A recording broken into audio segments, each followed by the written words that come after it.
Good evening, folks, and welcome to the Horror Corner. I'm your host, Sean Patrick Urshan, and this week we are doing a contest entry. This is for LastVenom76's 100 subs contest entry. So first of all, congratulations, man. That's awesome. You got a great channel, and we're proud of you. So the first question is, what are some recommendations for ghost story / possession type movies?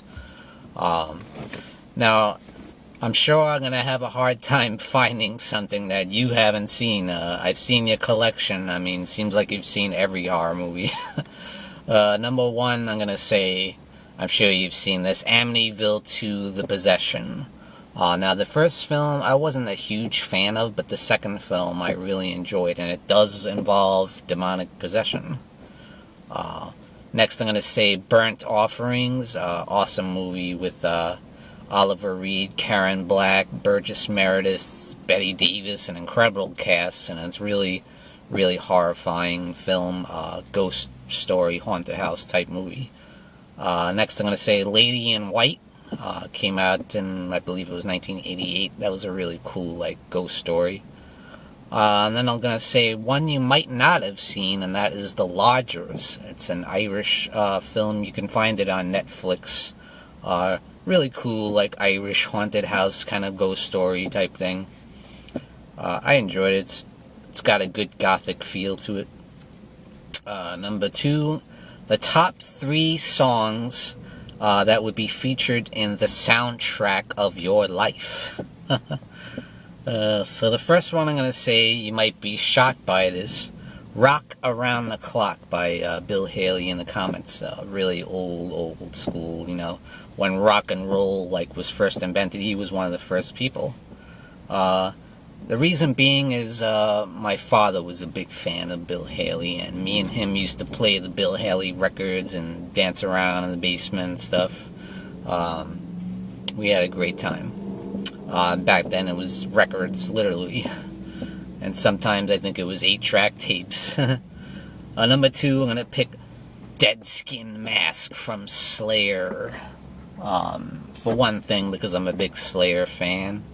And second being because it represents my love of horror, and I think that's a great representation of horror in heavy metal music together.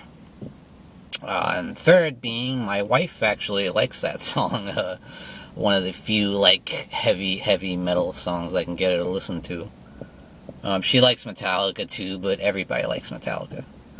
Number 3, She's Got Away by Billy Joel, because it represents, it was one of the big songs featured in my wedding to Christy, and to me that represents, what I think of her and how I feel about her, and, yeah.